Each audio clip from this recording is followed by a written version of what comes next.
Patron, votre femme demande encore le divorce. Chapitre 1. L'indifférence. C'était le début du mois de décembre.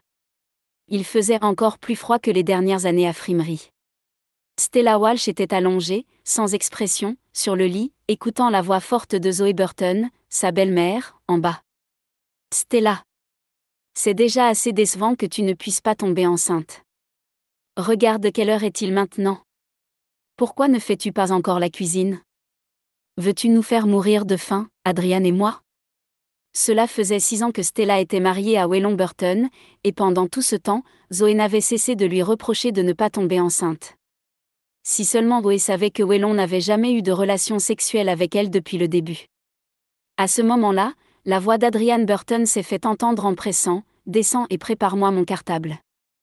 Il faut que j'aille à l'école. » Adrian était le jeune frère de Waylon. C'était un petit monstre qui rendait toujours les choses difficiles à Stella. Il ne lui apportait que des ennuis. Aux yeux d'Adrian, Stella était une mauviette, qu'il pouvait mener à la baguette. Stella est descendue. Elle s'est rendue à la cuisine machinalement et a préparé le petit déjeuner. Ensuite, elle a préparé le cartable et la boîte à lunch d'Adrian. Après cela, elle a appelé Zoé. Le petit déjeuner est prêt. Zoé est entrée dans la salle à manger. En voyant le visage inexpressif de Stella, elle s'est immédiatement mise en colère. En claquant le verre sur la table, elle a dit « Stella, tu dépenses l'argent de mon fils et tu vis sous son toit. Comment oses-tu me regarder d'un air si impatient? Si tu continues à agir de la sorte, j'appelle Waylon tout de suite et je lui demande de divorcer. Crois-moi. » Les mains de Stella qui tenaient l'assiette tremblaient. Elle a respiré profondément et a forcé un sourire. « Maman, je n'ai pas voulu être impatiente avec toi. Si je le parais, c'est parce qu'il y a des choses qui me troublent. » Mais Zoé ne la croyait pas du tout. Elle a dit avec mépris, « Stella, ne pense pas que tu pourras être la femme de Waylon pour toujours car tu as le soutien de sa grand-mère. Tu ne vaux rien comparé à Ayla. » Une fois qu'elle a entendu le nom d'Ayla Wagner, le visage de Stella est devenu pâle. Adrian s'est soudain souvenu de quelque chose. En souriant, il a dit, « Tu ne le sais pas encore? Ayla va bientôt sortir de l'hôpital. Mon frère la ramènera habiter avec nous. » Les mains de Stella ont tremblé encore plus fort. Zoé se sentait répugnée en voyant l'air affligé de Stella, pensant que cette dernière faisait semblant. Elle a reniflé et agité la main avec impatience.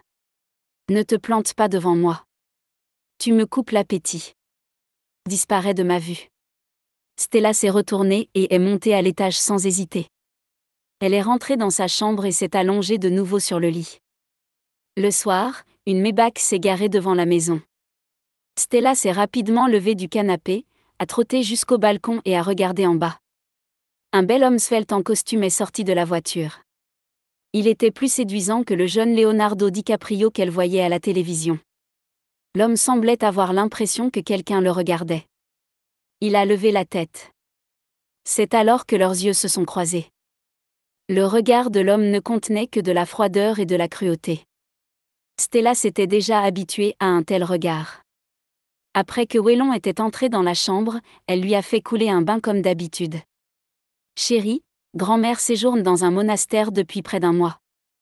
Dans l'après-midi, elle m'a appelé et m'a dit qu'elle avait prié pour toi. » Mais avant qu'elle ne puisse terminer ces mots, il l'a interrompue. « J'ai quelque chose à te dire. » Stella s'est retournée pour le regarder. Comme toujours, Waylon la regardait avec indifférence.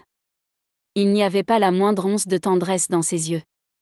Ses lèvres minces ont bougé et il a dit d'une voix grave, « Ayla va revenir. Tu dois déménager demain. » Le cœur de Stella s'est immédiatement serré. Adrian disait vrai. « Et si je refuse ?» Sa voix était très tendre. Waylon a froncé les sourcils en entendant cela. Stella avait toujours été obéissante envers lui. C'était la première fois qu'elle protestait contre lui. Il a dit froidement, « N'oublie pas pourquoi je t'ai épousée il y a 6 ans. » Bien sûr, comment Stella pourrait-elle l'oublier? À cette époque, Ayla avait été victime d'un accident de voiture. Stella avait appelé une ambulance et lui avait donné du sang pour une transfusion. Waylon était redevable à Stella. Pour la remercier, il avait promis de répondre à une demande de Stella. Et l'unique demande de Stella était qu'il se marie.